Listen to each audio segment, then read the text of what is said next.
রসুন নাকি বাজারে পানির দামে বিক্রি হচ্ছে। এখনই সুযোগ রসুনের এই পাউডার তৈরি করে রাখা। আমি 1 কেজি রসুনের আজকে পাউডার তৈরি করে দেখাবো এবং তার সাথে দেখাবো এই রসুনের পাউডার আপনারা বছর জুড়ে কিভাবে সংরক্ষণ করতে পারবেন। বিশ্বাস করেন কয়েকদিন পরে এটার দাম অনেক বেড়ে যাবে।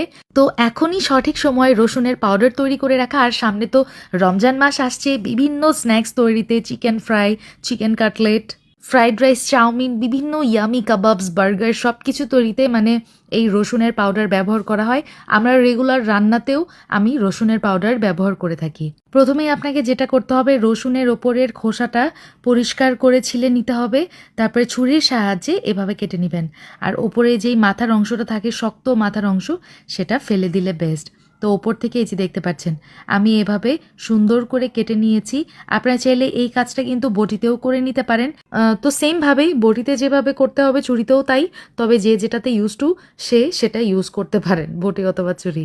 যাই হোক, সব আমি এখানে কেটে নিয়েছি রসুনগুলো। আর হাতের সাহায্যে দেখতে পাচ্ছেন ওপর থেকে এই যে খোসাগুলো উঠে আসছে।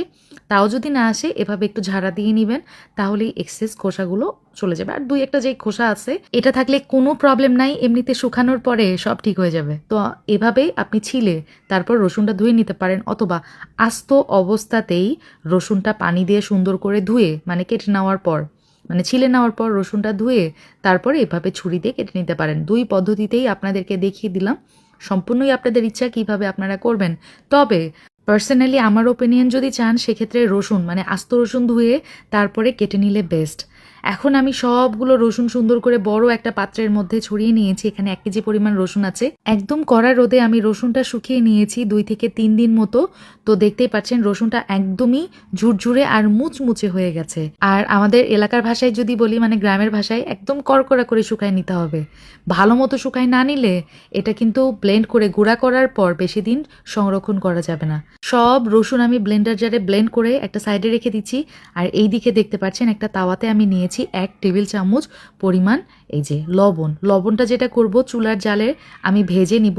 যখন লবণটা একদম ঝুরঝুরি হয়ে গেছে, একটু কালার চেঞ্জ হয়েছে, এই পর্যায়ে চুলা থেকে নেমে ঠান্ডা করে তারপরে এটা আমি গুঁড়া করে নিচ্ছি। হামালদিস্তাতে করতে পারেন অথবা শিলপাটাতে করতে পারেন। আরেকটা যেটা বিষয় সেটা হচ্ছে রসুন ব্লেন্ড করার সময় এই লবণটা দিয়ে, ঠান্ডা লবণটা দিয়ে একসাথে ব্লেন্ড করে নিতে পারেন, আপনাদের ইচ্ছা। যাই হোক, আমি লবণটা এখন এই যে রসুনের গুঁড়ার সাথে খুব ভালো মতো মিক্স করে নিচ্ছি। তারপর একটা এয়ারটাইট বক্সে এটা উঠিয়ে রাখবো। এই পদ্ধতিতে রসুনের গুঁড়া সংরক্ষণ করলে 1 বছরেও কিছু হবে না। 3-4 মাস পরে একবার করে রোদে দিতে পারেন, এতে শেলফ লাইফ বাড়বে। ফ্রিজে রাখার কোনো দরকার নেই, রুম টেম্পারেচারেই ইনশাল্লাহ ভালো থাকবে। সো এনাফ ফর টুডে, ইনশাল্লাহ আবার দেখা হবে। আল্লাহ হাফিজ, আসসালামু আলাইকুম।